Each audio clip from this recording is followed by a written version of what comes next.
organisation qui a pour but de démocratiser l'accès à l'information. Et elle peut le faire de différentes façons.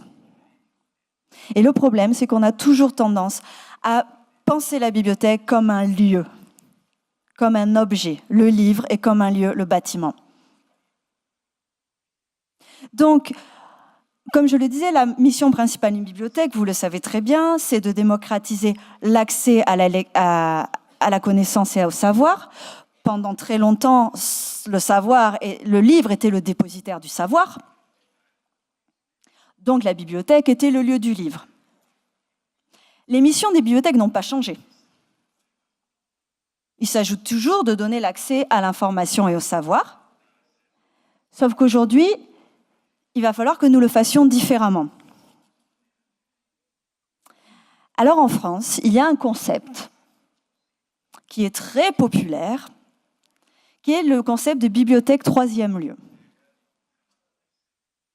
Je ne sais pas si c'est un concept qui est également populaire au Brésil.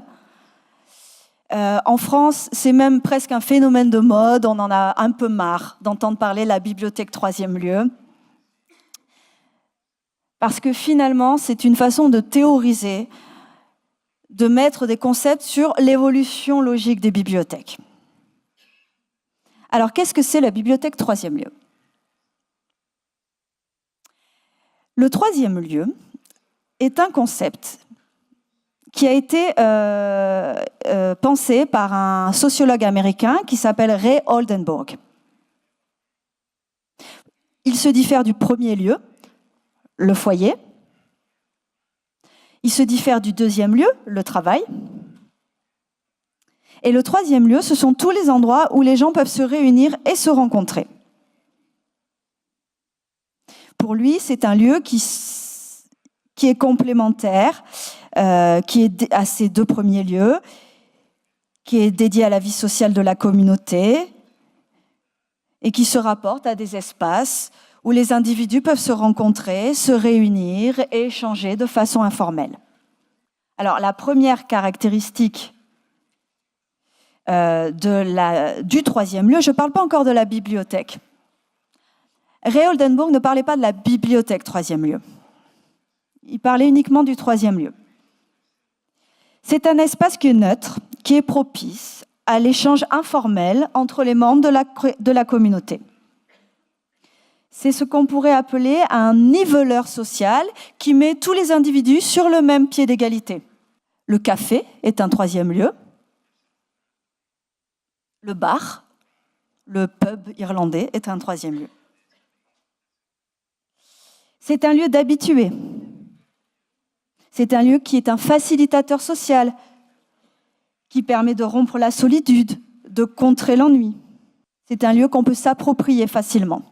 C'est un lieu qui ressemble un peu à la maison, qui est convivial. C'est un lieu qui permet l'œcuménisme social. C'est-à-dire qu'on y retrouve une agrégation de populations variées, des sociabilités diverses, des perspectives différentes sur l'existence. Donc, la bibliothèque, ce concept a été appliqué aux bibliothèques en France pour dire qu'elles sont des bibliothèques des troisièmes lieux.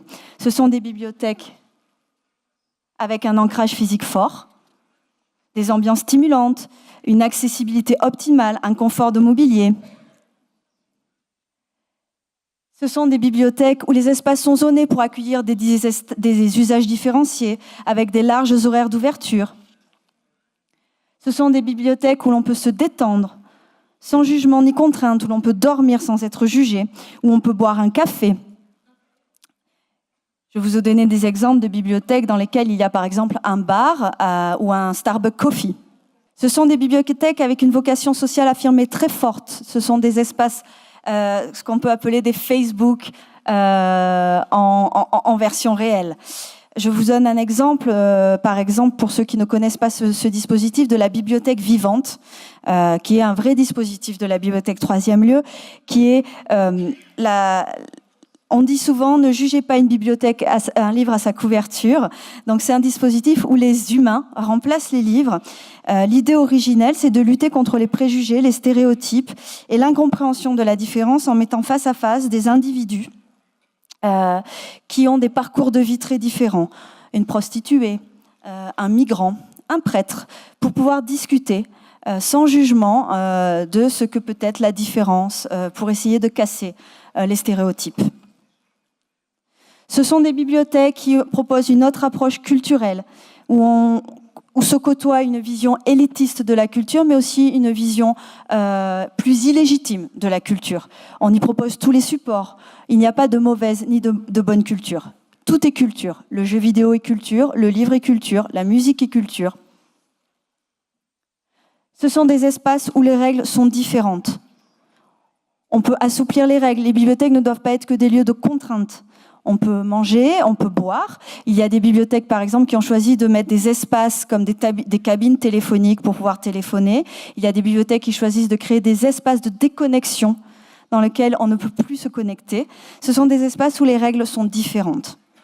Donc, en gros, vous l'avez compris, la bibliothèque troisième lieu, c'est une façon de passer de la bibliothèque qui représente le temple sacré de la lecture, à une bibliothèque décloisonnée, vivante, cosy, chaleureuse, etc.